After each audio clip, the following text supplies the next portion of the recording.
Je m'appelle Modou Diongo et on me connaît sous le nom de Mad Pixel. Et je suis graphic designer, artiste peintre, un artiste quoi. Le mot pixel, c'est une longue histoire. Quand j'ai commencé à m'intéresser à l'informatique, moi et mes amis, on buildait nos propres PC. On allait chercher carte mère, carte graphique, etc. Donc moi, je trouvais souvent de mauvaises cartes graphiques. Tu vois. Donc du coup, j'arrivais pas à faire tourner certains logiciels 3D, certains jeux vidéo. Du coup, chaque fois que j'installais un programme, quand je clique dessus, ça me sortait, tu vois, vous n'avez pas Pixel Shaders version 3, tu vois. Et ça m'est arrivé plusieurs fois. Et tous mes amis étaient au courant de ça. Et la première fois que j'ai fait une photo jolie que j'ai voulu montrer, j'ai signé Pixel Shaders. Parce que ça m'avait marqué, quoi. Et avec le temps, j'ai un peu mis mon nom dedans. J'ai mis Modou Anta Diongo. Anta, ça vient de mon homonyme. Mais c'est Modou Diongo. Donc si je fais Modou Anta Diongo, qui fait Mad Pixel. J'ai pas eu de formation en particulier, à part la peinture. J'ai eu un maître. Au lieu de faire les beaux-arts, j'ai eu un maître, un artiste peintre. Et j'ai pu apprendre certaines bases à côté de lui. Et pour ce qui est l'infographie, je suis autodidacte. Et même je suis autodidacte en général. J'ai eu à faire école coranique. Et j'avais voulu continuer ou aller à l'école, tout ça, mais j'ai pas pu. J'ai appris par moi-même en lisant des bandes dessinées. J'ai commencé à me familiariser avec la langue française, mais j'avais déjà une bonne base en arabe. Et j'ai appris voilà, en autodidacte. Le métier de graphiste, ça consiste à créer. Après, dedans, dans le graphisme, il y a plusieurs volets. Il y a notre domaine publicitaire. Ensuite, il y a notre domaine du digital art qui est plus artistique, qui consiste à réaliser des œuvres graphiques, tout ça, faire des recherches, pousser certaines techniques. Je pense que je l'ai pas choisi, c'est plus une continuité peut-être.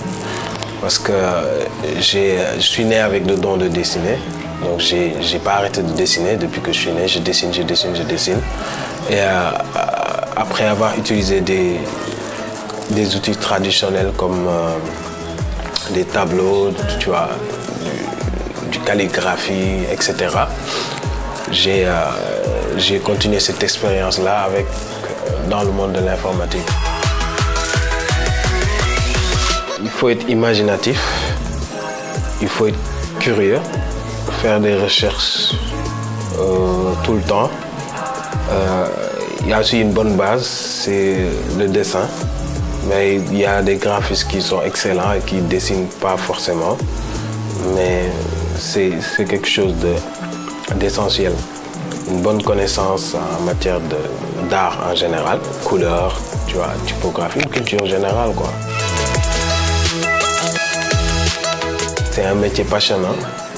Tu vois, tu aimes ce que tu fais. Ça te fait rencontrer des gens bien, des gens vraiment inspirants aussi. C'est un univers assez cool qui plaît à tout le monde, tu vois. Même des gens qui ne sont pas graphistes, qui veulent être graphistes à cause de ces avantages-là. Et en général, c'est un métier bien payé aussi. Ça te pousse à te cultiver, par exemple, ça c'est très important. Les inconvénients, c'est plutôt les incompréhensions du métier. Parce que si tu travailles en agence, il y a tout le temps des contraintes, tu vois. Les gens qui veulent qui veulent du travail bien fait, mais taf, rapidement. Et à côté de ça, on a un manque de considération souvent chez les gens qui ne connaissent pas forcément le métier, qui te demandent un service et qui ne savent pas genre combien ça peut coûter, quoi. Ouais, ils négligent les coûts, parfois tes factures, tu vois. Ils vous donnent le rec ou genre c'est juste un petit logo, tu vois. Même dans la formulation, ils minimisent beaucoup la chose, quoi. Donc il y a plein d'inconvénients, plein. Parce que parfois même des gens ne considèrent pas ça comme un métier. Moi, quand j'apprenais ça, je restais dans ma chambre toute la journée. Toute la journée pendant, on peut dire, genre des années, quoi. Le fait que je passais beaucoup de temps dans ma chambre en train d'apprendre, il y a des gens qui pensaient que bon, moi c'était pour jouer en fait, tu vois. Donc c'est un peu ça. Bon, maintenant je suis en freelance. J'ai ma petite boîte, on peut dire, et j'ai un associé. Ça me plaît bien. Et ça marche aussi. J'ai passé beaucoup de temps en agence, par contre, j'y ai cru, en fait, tu vois, j'ai tout donné. Je pense que des gens avec qui j'ai eu à travailler ne vont pas douter de ça, je les ai tout donné. Mais à un moment, il a fallu que je lève un peu le pied, parce que j'ai pas reçu grand-chose en retour. Je pense que c'est persévérance, en fait, tu vois. Quand tu commences à faire quelque chose, et que tu le fais honnêtement, tu te dis que ça, je veux que ça m'amène quelque part et je veux pas que ça soit une perte de temps pour moi. Autrement dit, il faut se mettre à fond en fait, tu vois, faut se mettre à fond, le prendre au sérieux. Ouais, sinon ça va t'amener nulle part en fait, tu vois. Bah, c'est ça, à force de faire des réalisations, les gens qui sont autour, d'autres professionnels, commencent à apprécier ce que je fais, tu vois, tout ça. Et c'est là que j'ai compris que je commence à avoir un peu de crédibilité dans ce que je fais. Il faut encore pousser. En ce moment-là, j'ai pas aussi fait genre, oh, donc c'est bon, quoi. J'ai encore poussé. Et voilà, quoi. Je trouve mon inspiration partout. Parce que moi, je suis pas une personne qui s'enferme dans une école, tu vois. Genre, c'est ça, quoi, tu vois. Je fais le tour, je vois un peu dans chaque coin et recoin qu'est-ce qui s'y trouve. Il y a beaucoup de digital artistes qui m'inspirent, tu vois, des Américains, des Français, tu vois. Et il y a beaucoup de peintres aussi sénégalais qui m'inspirent. Les comic books aussi, ça m'inspire beaucoup. J'ai une longue histoire avec les comic books, quoi. J'ai grandi avec ce genre de choses, quoi. Donc, j'ai passé mon temps à lire des BD, ça m'inspire beaucoup. Jusqu'à maintenant, même la littérature aussi.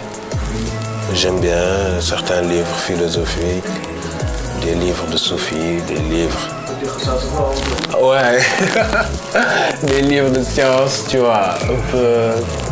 Sur le design, sur le cinéma, tu vois, surtout le cinéma aussi, c'est quelque chose dont j'ai beaucoup de considération, parce que j'aimerais m'orienter vers ça plus tard, en fait. Oui, ça c'est, pour moi, il n'y a pas encore, je pense que Sembène et les autres, Djibril Diop, tout ça, ils nous ont laissé un bon héritage à exploiter. Oui, j'ai exposé il y a longtemps. Biennale 2014 aussi, j'ai exposé. 2008, si je me rappelle bien, j'ai eu aussi à exposer. Mais c'était des expositions collectives avec d'autres artistes. Là, j'ai préparé une série de tableaux. Et je pensais exposer il y a longtemps, mais j'aime prendre mon temps, quoi. Et à côté, j'ai beaucoup de travail, disons, graphique, tout ça, sur la publicité, et ça me prend beaucoup de temps. Par le travail, j'ai beaucoup d'activités, j'aime écouter de la musique, déjà, j'aime bien le rock and roll, j'écoute du jazz. Et récemment, j'ai redécouvert le hip-hop et j'aime bien surtout le hip-hop sénégalais qui commence qui commence à avoir beaucoup de fraîcheur. À part ça aussi, je joue de la guitare. Je joue un peu. Je joue de la guitare, je fais du skateboard. Ça aussi, c'est quelque chose que j'aime bien. Il y a plein de projets, plein de campagnes publicitaires que j'ai vues affichées dans la rue ou j'ai vues à la télé qui sont bien. Au début, c'était très excitant, hein, mais je l'avoue, comme je t'ai dit, à un moment, je ressentais plus la chose, quoi. Du coup, je m'ennuyais même au travail, tu vois. Donc, raison pour laquelle j'ai voulu arrêter. Mais je pense que j'aurai de quoi être fier bientôt. Je travaille sur beaucoup de projets, de courts-métrages, de longs-métrages, et d'animation, de dessins animés, une série de 10 épisodes comme ça.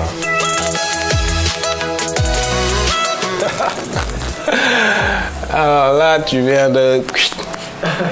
Non, il fut un temps où j'étais très disposé à faire ça. J'étais même, tu vois, comme on dit, je me mettais à disposition, tu vois. Comme bu jotee rek, tu essaies de te préparer ci boor yëpp. Toppatoo sa bopp pour plaire, tu vois. Aller rencontrer qui, prendre un verre avec qui, waxtaan ak qui, essayer xool quoi, pour trouver la bonne personne. Mais là, bon, je suis disposé, hein, mais après, je suis en train d'y réfléchir aussi. Parce que je vois des mariés qui m'ont dit, ouais, dafa am nag xaaral. Je vais dire ça à mes petits frères. Parce que j'ai pas de petits frères, malheureusement, mais j'ai plein de petits frères spirituels. Ils sont jeunes, ils veulent des choses dans la vie, mais ils savent pas comment se battre pour l'avoir, tu vois. Le mot se battre même parfois est inconnu. Il y a quelque chose d'inconnu chez eux. Je leur dirais de se motiver et que ça soit, si tu veux choisir le graphisme, l'art, le stylisme, la peinture, voilà quoi, tout quoi. Faut s'y mettre maintenant parce qu'aujourd'hui, eux ils ont beaucoup de tentations. Ils ont beaucoup de difficultés. En même temps, pas beaucoup de difficultés. Pas beaucoup de difficultés veut dire qu'ils ont beaucoup d'outils qui vont leur faciliter la tâche quoi. Après, ils ont beaucoup de difficultés. Il y a beaucoup de freins. Tu vois quoi, par rapport à beaucoup de loisirs qu'on leur propose, tout ça, qui peut rapidement les désorienter, tu vois. Je fais de mon mieux, j'ai déjà des petits frères qui viennent ici, qui apprennent Photoshop, qui apprennent à dessiner, qui sont là aussi en tant qu'amis, je discute avec eux, la vie, mes expériences, tout ça, quoi. Je vous remercie, vous êtes d'être déplacé, venir me trouver ici. Bon, je viens de me remettre à peine, j'étais un peu malade à cause du travail. Je vous remercie beaucoup. Et je remercie aussi ma famille de m'avoir encouragé en me laissant genre de côté. En me disant, non, qui moom dañ ko may jàmm quoi, voilà. Je les remercie aussi. Je remercie mes amis aussi qui me soutiennent. Et je remercie aussi les gens qui m'ont dit aussi que ouais, c'est impossible, mënul nekk. Affaire bi yow sa yëfu daf yi du dem, tu vois. Donc je les remercie aussi parce que dafa def ma am motivation pour leur prouver que voilà quoi, affaire yi mën na nekk.